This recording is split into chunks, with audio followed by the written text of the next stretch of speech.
You wake up when your body is ready. No alarm, no notification, no meeting in 20 minutes you forgot to prepare for. You open your eyes, and the first thought you have isn't about work. It isn't about money. It isn't about anything except one question. What should I do today? For 99% of human history, that question had a completely different answer than the one you're living right now. Modern humans spend roughly 90,000 hours of their lives working, 1/3 of your waking existence, sold. And we treat that like it's normal, like it's always been this way, like humans were built for schedules and deadlines and performance reviews. They weren't. For 300,000 years, nobody had a job, not a single person. No employment, no wages, no boss, no career. So what did they actually do all day? Let's start with the numbers. In 1963, anthropologist Richard Lee tracked the daily activities of the Jew/Hoansi people in Botswana, one of the last remaining groups living in a way that closely resembles pre-agricultural human life. What he found was uncomfortable for a modern audience. Adults spent about 17 hours per week acquiring food. That's roughly 2.5 days. The rest of the time, they did whatever they wanted. And before you say, but that's a modern group, not actual ancient humans, the bones answer that. When archaeologists compare ancient human skeletons to early farmer skeletons, the difference is stark. Farmers were shorter. Their spines showed damage from repetitive labor. Their teeth were riddled with cavities from grain-heavy diets. They had signs of chronic nutritional deficiency. Ancient humans before farming? Taller, stronger bones, better teeth, less joint damage. The skeleton doesn't lie. These people were not grinding themselves into the ground just to survive. So the question becomes real. If survival only took 17 hours a week, what happened to the other 151? The answer shows up in the archaeological record in a way nobody expected: art.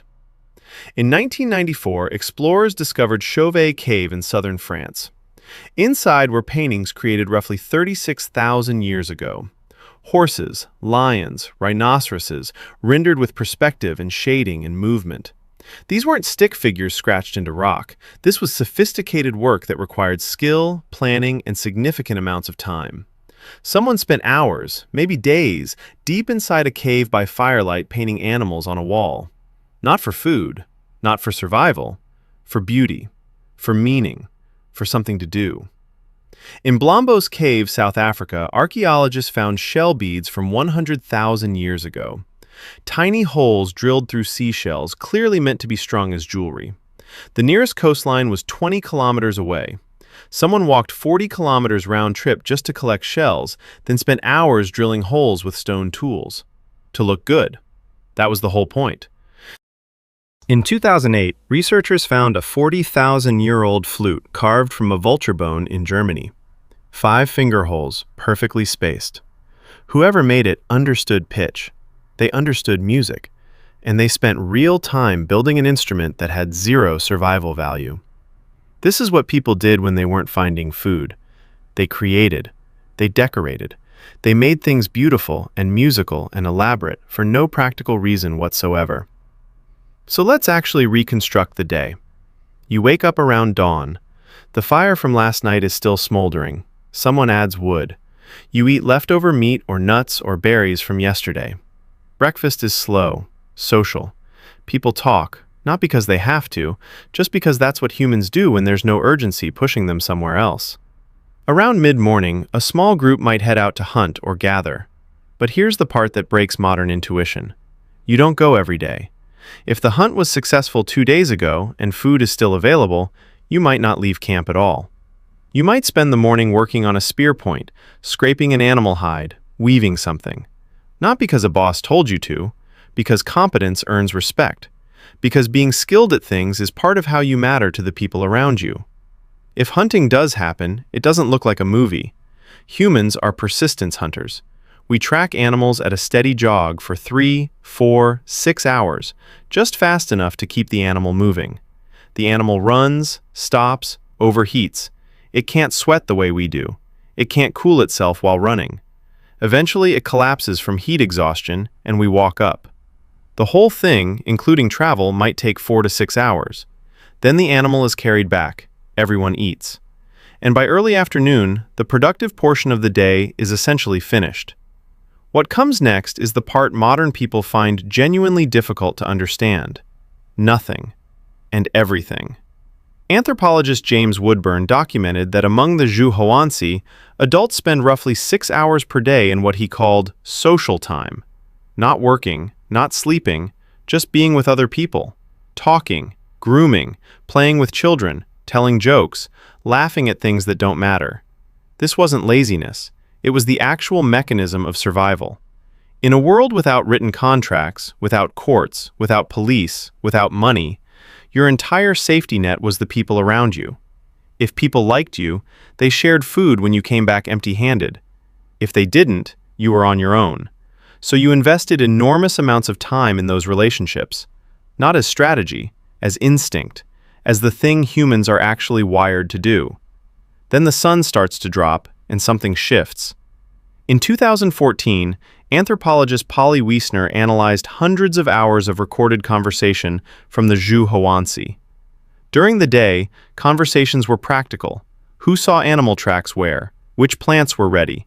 Complaints about someone not pulling their weight.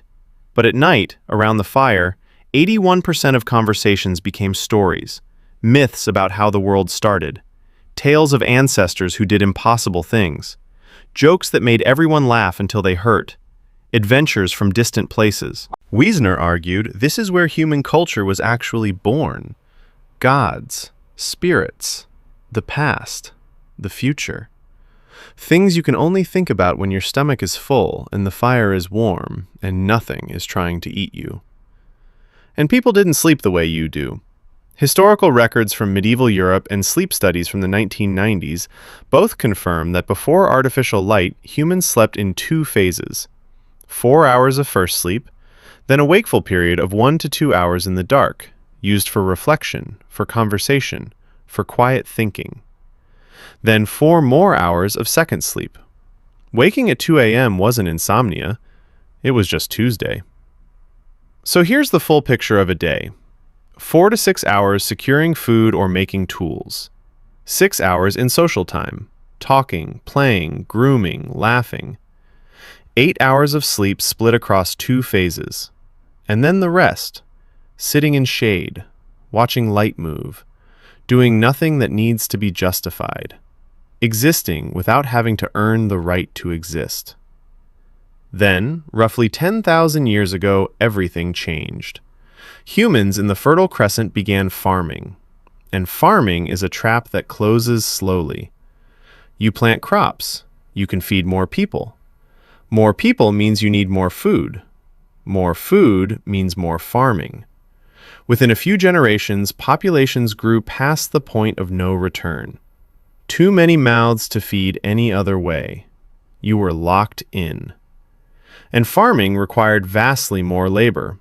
Plowing, planting, weeding, harvesting, storing, defending crops from animals and from other humans who wanted what you had.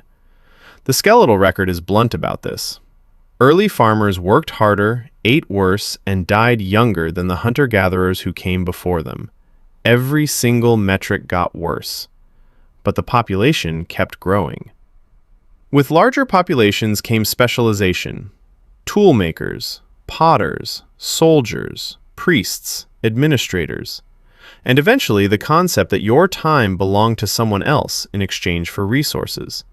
Employment, the job, the thing you now spend 90,000 hours of your life doing.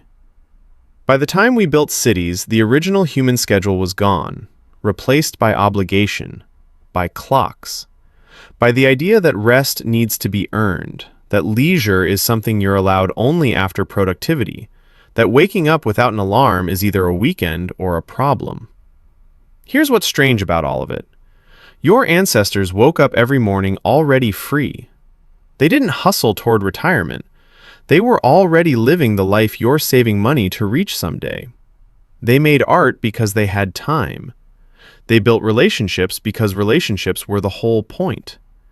They slept in 2 phases and used the quiet middle hours to think about things that mattered. We have more than they ever had.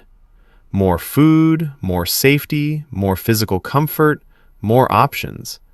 And somehow we carved out less time to just exist inside of it. We didn't inherit their lives, we traded them. Freedom for food security, time for population growth, leisure for everything else we decided we needed instead. And most days, we don't even remember making the trade.